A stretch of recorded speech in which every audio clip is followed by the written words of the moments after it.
Bonsoir les limiers du mardi, soyez les bienvenus. Notre enquête de ce soir va mettre à rude épreuve votre petite cellule grise. Mais d'abord je vous envoie le générique, on en reparle tout de suite après.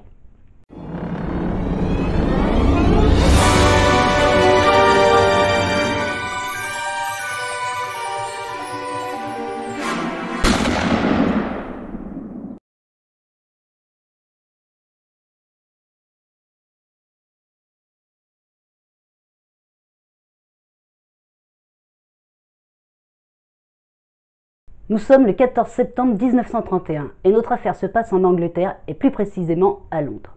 Cela fait plusieurs mois qu'une série de cambriolages a eu lieu à Londres et Gordon Lewis, cambrioleur de son état, en est l'auteur.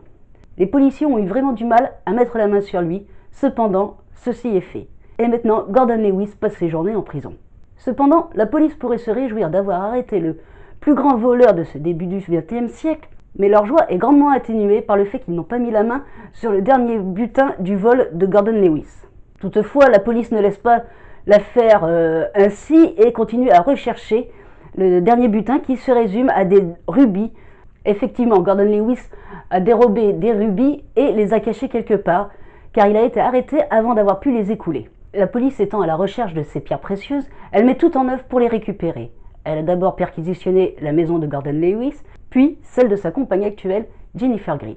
Aucune des perquisitions n'a donné de résultat. Cependant, la police ne s'avoue pas vaincue, et ils décident de mettre Gordon Lewis sous surveillance depuis sa prison, car ils savent très bien que malgré qu'il soit derrière des barreaux, Gordon Lewis essaiera de faire vendre ses rubis afin d'empocher le pactole. C'est pourquoi ils décident donc de le surveiller et passent au crible ses visites et son courrier.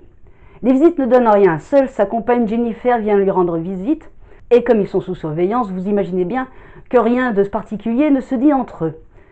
Le courrier cependant a attiré leur attention, et une lettre en particulier. Cette dernière a été interceptée et a été confiée à une équipe de policiers qui sont spécialisés dans la recherche de codes secrets. Cette équipe a fait son travail et a découvert que la lettre contenait une partie en encre sympathique. Vous savez, celle qui ne se révèle qu'à la lueur d'une flamme. 4 mots étaient donc écrits en encre sympathique. Et ces 4 mots disaient « au point, 4 après ». Bien sûr, Scotland Yard s'est retrouvé perplexe devant cette énigme et a confié au commissaire Ballinger le soin de décoder la lettre.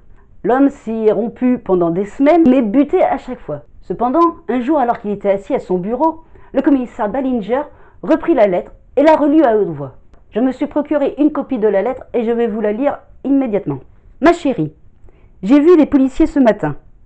Ils cherchent les diamants. Tu sais, ils sont persuadés que je les ai cachés. Ils ont regardé sous mon lit. Ils ont vraiment la tête dure. C'est la 8e fois qu'ils fouillent ma cellule. Mais ça ne marche plus. Je vais faire un scandale. Bientôt, ils me paieront toutes ces brimades. J'ai envie de me défendre. Mon avocat, maître L'église, va les attaquer pour mauvais traitement sur un prisonnier. Et c'est après cette lecture à haute voix qu'une lumière se fit dans l'esprit du commissaire Ballinger. La réponse était là, sous leurs yeux. Et vous, avez-vous trouvé le code et où se trouvaient les rubis? Vous avez une semaine pour décoder cette énigme et trouver où Gordon Lewis a caché les rubis. Vous retrouverez le dossier de cette enquête samedi sur mon site internet dans la section Les Limiers du mardi. Je vous mettrai le lien qui va avec juste en dessous dans la description de cette vidéo.